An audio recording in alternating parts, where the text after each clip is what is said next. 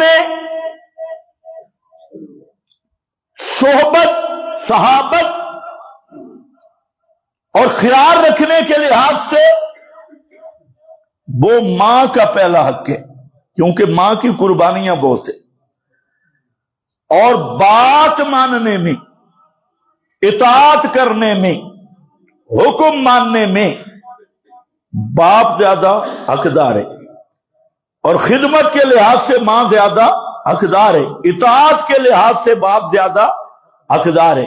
تو اس لیے فرمایا 3 دفعہ ماں کی قربانیاں زیادہ تھی، تو ماں کا 3 دفعہ ذکر کیا، اور 4تھی دفعہ باپ۔ فرماتے اگر والدین مشرک ہوں، بیٹا توحیدی ہو، تو حقوق کا کیا حکم ہے؟ یہ کسی بزرگ نے لکھ دیا، تو قرآن پاک میں صاحب موجود ہے کہ والدین مشرک بھی ہیں تو 2 کام کرنے ہیں۔ ایک کہ شرک والے معاملہ میں ان کی بات نہیں ماننی، شرک کا معاملہ ہو، بدعت کا معاملہ ہو، گناہ کا معاملہ ہو، اگر والدین حکم دیتے ہیں جاہدا کا، صرف حکم نہیں دیتے، پورا زور لگاتی ہے، اور زور لگا کے کہتے ہیں بیٹا بڑی امام دی منت من، اور زور لگا کے کہتے ہیں بیٹا اور نہیں تو انبیاء عادتاً سنتے ہیں، فلا تطعہما، ان کی بات نہیں ماننی۔ شرک کے معاملہ میں ان کی بات نہیں ماننی، بدعت کے معاملہ میں ان کی بات، اگر والدین بدعت کراتی نہیں ماننی، فلا تطع۔ اگر اللہ کی نافرمانی پہ والدین حکم کرتے ہیں، ان کی بات نہیں ماننی، کیونکہ اللہ کا حق مقدم ہے مخلوق کے حق سے۔ جب ٹکر آ جائے نا، ایک طرف اللہ کا حق ہو اور دوسری طرف مخلوق کا، تو پھر کون غالب ہوتا ہے؟ حق اللہ۔ تو اس لیے توحید اللہ کا حق ہے، اور شرک کرانا، بدعت کرانا، یہ اللہ کی حدود کو توڑنا ہے۔ تو پہلی بات یہ ذہن میں رکھ لو، والدین مشرک ہیں یا بدعتی ہیں تو ان کی خلاف شریعت کوئی بات نہیں ماننی۔ دوسرا، صاحبہما فی الدنیا معروفہ، دنیاوی لحاظ سے ان کے ساتھ سب سے بہترین حسن سلوک کرنا ہے، خدمت بھی کرنی ہے، اور اس نیت کے ساتھ انہیں مسئلہ بھی سمجھانا ہے۔ سب سے بڑی خیر خواہی ہے ان کی بہترین خدمت کرو، صاحبہما فی الدنیا معروفہ، ان کے ساتھ اچھا حسن سلوک کرو، خدمت کرو، ان کی تیمارداری کرو، بیمار ہیں ان کو علاج کرواؤ، پیسے کی ضرورت ہے انہیں پیسہ دو، لیکن ساتھ مسئلہ بھی بیان کرو، جیسے حضرت ابراہیم نے بیان کیا تھا۔ یہی تو اللہ نے نمونہ پیش کیا۔ والد بھی اگر راہ راست پہ نہیں تو بیٹا اس کو دعوت دے، جیسے حضرت ابراہیم نے دعوت دی ہے۔ تو دنیاوی لحاظ سے حسن سلوک نہیں چھوڑنا، دنیاوی حقوق والدین کے باقی ہیں، لیکن دینی معاملات میں ان کی اطاعت نہیں کرنی، کیونکہ اللہ کے مقابل کسی کی بھی اطاعت کرنا جائز نہیں ہے۔ تو یہ والدین کا حکم خود قرآن نے، صحابہ کرام کے اندر بھی ایسی چیزیں تھیں کہ وہ مسلمان ہو گئے، کوئی مسلمان ہوا اس کا والد مسلمان نہیں ہوا، تو دنیاوی لحاظ سے حسن سلوک کا انہیں حکم دیا گیا، صلہ رحمی کا حکم دیا گیا، لیکن ساتھ مسئلے کے بیان کا بھی اور دین میں اطاعت نہ کرنے کا بھی۔ لیکن جب وہی والد پیغمبر کے مقابلے میں تلوار لے کے آیا تو پھر بیٹے نے اپنے باپ کا سر اتار کے پیغمبر کے قدموں میں ڈال دیا۔ اللہ اکبر، یہ شریعت کا معاملہ ہے۔ سبحان اللہ۔ عبداللہ ابن ابی نے بک بک کی تھی، تو عبداللہ ابن ابی کوئی معمولی آدمی نہیں تھا۔ یہ عبداللہ ابن ابی تم نے تو پتہ نہیں کیسا سنا ہے، یہ سارے یثرب والے جو مدینے کا پہلا نام ہے، سارے متفق ہو گئے تھے اور عبداللہ ابن ابی کو اپنا وزیر اعظم بنا رہے تھے۔ سردار تاج پوشی کی رسم باقی تھی کہ نبی کریم علیہ السلام ہجرت کر کے مدینہ پہنچے، اب اس کا سارا پروگرام رہ گیا۔ عبداللہ ابن ابی ابن سلول، اب پہلے تو اس نے ناک شاک پھونکا ہاڑ کے گدھے کی طرح، لیکن جب دیکھا کہ وہاں تو انصار پہلے ہی بہت سارے پیغمبر کے جانثار موجود تھے ہجرت سے پہلے بھی، تو اس نے سیاسی چال چلی، یہ طاغوتی سیاست وہاں پر بھی تھی۔ عبداللہ ابن ابی اس نے بظاہر کلمہ پڑھ لیا اور اندر سے بدمعاش رہا، کا مقابلہ نہیں ہو سکتا، اور ہر موڑ پہ اس نے پیغمبر کو اذیتیں دی، تکلیفیں دی، توہین کی، بے ادبی کی، حتیٰ کہ ایک وہ مقام آ گیا کہ ایک صحابی مجاہد وہ کنویں پہ بیٹھا تھا، وہ مہاجر تھا، تو اس نے ایک انصاری کو دھکا دے دیا، جب تھپڑ لگا دیا، تو مجاہدین ہوتے تو تھوڑا غصے والے ہیں، کوئی تھوڑی بہت بات بنی تو اس نے تھپڑ لگا دیا۔ اب وہ مہاجر نے کہا یا للمہاجرین، اس نے کہا یا للانصار، بس یہ اتنی بات ہوئی، پیغمبر کریم تشریف لے آئے، فرمایا یہ کون سی جاہلیت کے نعرے لگانا شروع کیے، خبردار۔ اب یہ موقع مل گیا عبداللہ ابن ابی کو، وہاں تو مہاجرین ہوں انصار ہوں، جب پیغمبر کا فرمان آتا تو آنکھیں جھک جاتی، بس تھوڑی سا چپ کلش ہوئی جب نبی پاک تشریف لائے تو وہ اسی طرح پھر بھائی بھائی بن گئے، سارا جھگڑا ختم۔ عبداللہ ابن ابی نے لوگوں کو جمع کیا، دیکھا ہی ہم نے ان کو روٹیاں دی ہیں، ہم نے انہیں پالا ہے، آج ہمیں آنکھیں دکھاتے ہیں۔ الگ بیٹھ کے اس نے بات کی، ایک بچہ سن رہا تھا، وہاں بچے بھی بڑے ہوشیار تھے، تو وہ بچہ بھی عبداللہ ابن ابی کے خاندان قبیلے کا آدمی تھا، اور عبداللہ ابن ابی اس وقت کا ان کا شیخ الاسلام بنا ہوا تھا اور شیخ الجہود تھا بڑا۔ تو وہ بچہ بولا، اس نے کہا بابا جی بکواس بند کر، مجلس میں بول پڑا، اس نے کہا بابا بکواس بند کر، کس کے بارے میں بات کر رہا ہے؟ تو عبداللہ نے آنکھیں دکھائیں، وہ بچہ آیا نبی کریم علیہ السلام کو بتا دیا کہ یا رسول اللہ عبداللہ ابن ابی نے کہا ہے کہ ہم مدینہ میں واپس جائیں گے نا تو ان ذلیلوں کو ہم نکال دیں گے مدینہ سے، ان کو ہم نے روٹیاں دی، جگہ دی، ہمارا کھاتے ہیں، ہمیں آنکھیں دکھاتی ہیں، اور ہمیں اب ہم پہ ہاتھ اٹھانا شروع کر دیا۔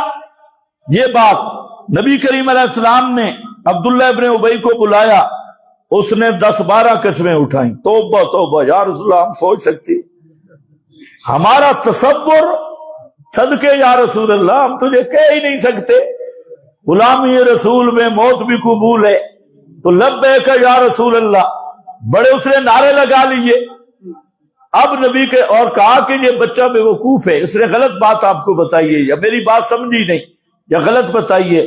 تو نبی کریم علیہ السلام نے خاموشی اختیار کی۔ وہ بچہ کہتا ہے میں بڑا پریشان ہوں، ساری قوم مجھے گھورنے لگی کہ تو نے شرارت کی، بات کوئی نہیں تھی، تم نے بڑھائی اتنے بڑے بزرگ پہ، حضرت جی کے خلاف تقریر کر دی، فلانے کے خلاف تقریر کر دی، اتنا بڑے شیخ الاسلام کے خلاف تقریر کر دی،